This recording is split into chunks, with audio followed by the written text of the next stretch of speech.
It seems like absolutely the wrong thing happened. Reality Lee Winner, a 25-year-old woman from Augusta, Georgia, was charged with removing classified material from a government facility and distributing it to a news outlet. If my daughter were in Reality's position, I would hope that she would do the exact same thing Reality did. A former NSA contractor has been sentenced to more than 5 years in prison for leaking a classified report. Reality's been in prison for, as of today, 1,391 days. That's 3.8 years. That's the longest sentence ever imposed for this kind of violation. I'm Brittany Winner, and I'm actually Reality's older sister. My name's Alison Grinter, and I am Reality's attorney for the commutation and pardon process. And I'm Samantha B., a documentary filmmaker who's tackling the story of Reality Winner, an NSA contractor who, unlike these bros, you've probably never heard of. Until now. As far as I can tell, Reality's being treated as an enemy of the state because the state didn't want there to be irrefutable, concrete proof procured by our own intelligence agencies that Russia did attempt to influence the 2016 election. Right, and because the president at the time was a big, dumb, stupid baby. Correct. It's the United States of America versus Reality Winner. It's an unfair fight from the beginning. Dramatic recreations, all played by me, Samantha B. What is Reality like? So, Reality is hilarious.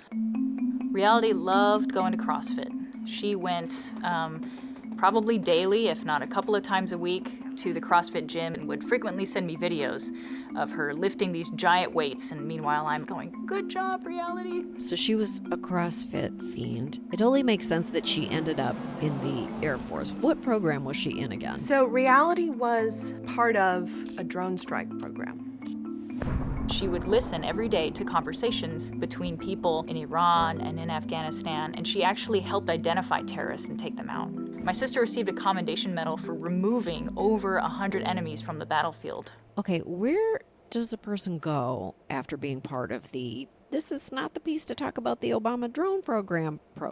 She decided to move to Augusta, Georgia, to become an NSA contractor with a company called Pluribus. So this was 2017. We had our worst nightmare president, and America was knee-deep in cats. Did Reality realize she could do more than just that? When Reality heard that James Comey was fired because he did not completely absolve Trump publicly of colluding with Russia to influence the 2016 presidential election, that activated her, and that actually pushed her to do something.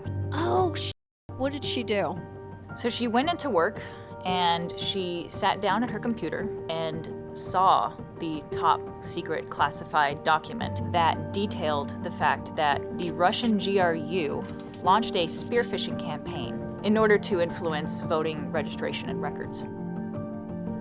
After seeing the document and thinking it over, Reality makes a decision. So, what were her motivations in that moment? Like, was she feeling righteous or vengeful or, was she scared?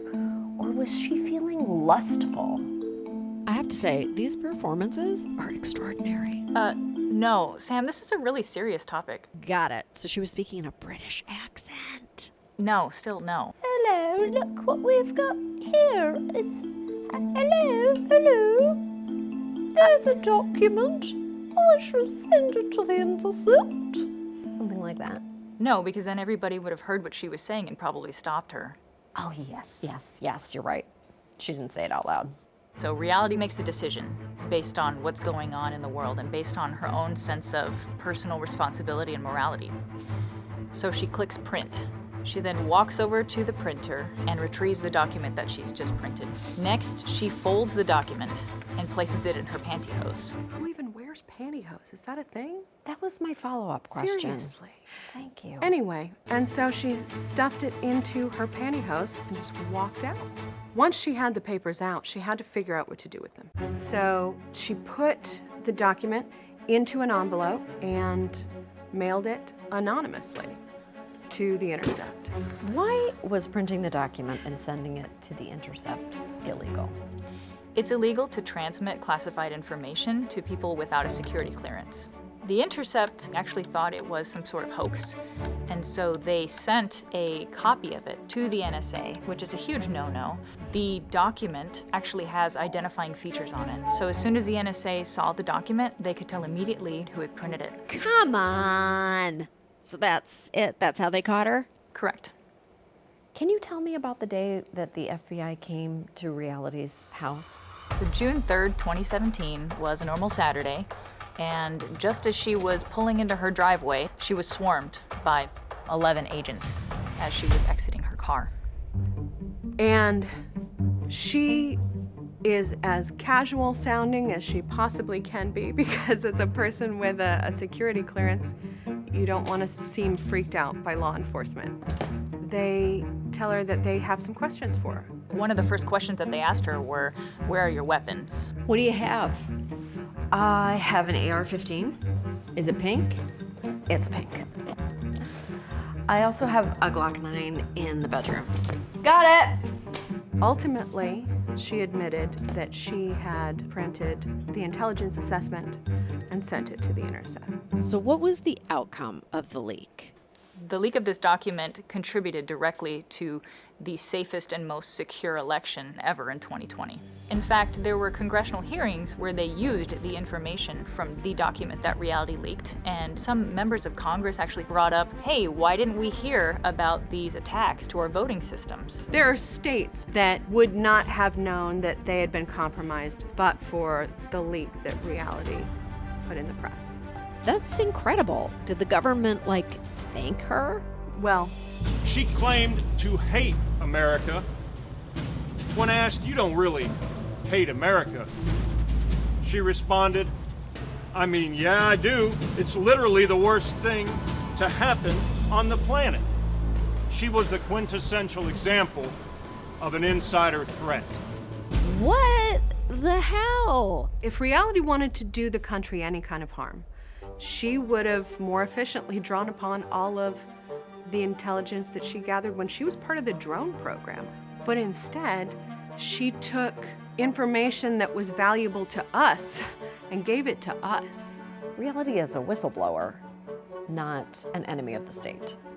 Correct. But they treated her like a spy? The government charged Reality with willful release of classified information under the Espionage Act.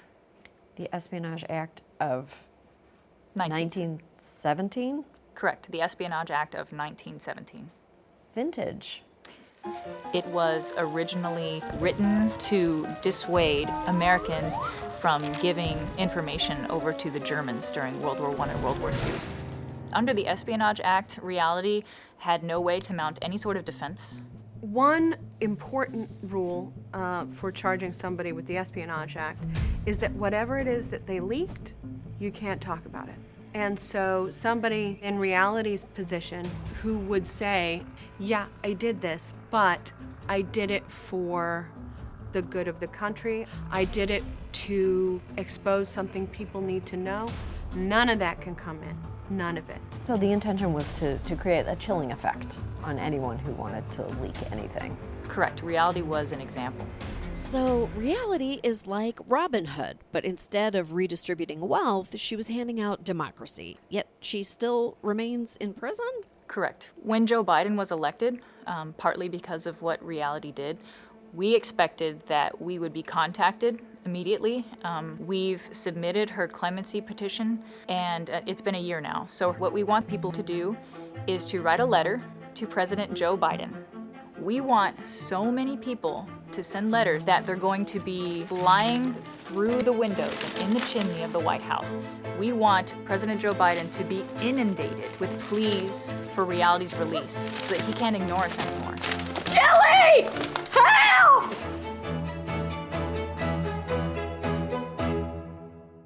And remember this documentary film when award season rolls around. This exercise is called rope squiggles. Yeah, you make those ropes squirm all around. Make them go up and down. You're playing double dutch. You're paying me $90 for this. I hope you enjoy it. Is it almost over? What do you have? I have an AR-15. Is it pink? It's pink. How'd you know? I also have a Glock 9 in the bedroom. Got it! Yep, we're good then.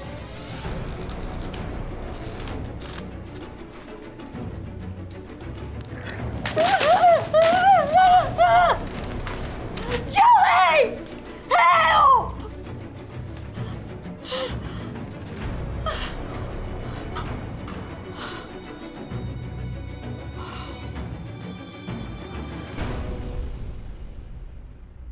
Aw, thanks for watching. If you'd like to hear more from Full Frontal, hit subscribe and visit our page for more videos. Or if you'd like to be radicalized, leave YouTube on autoplay.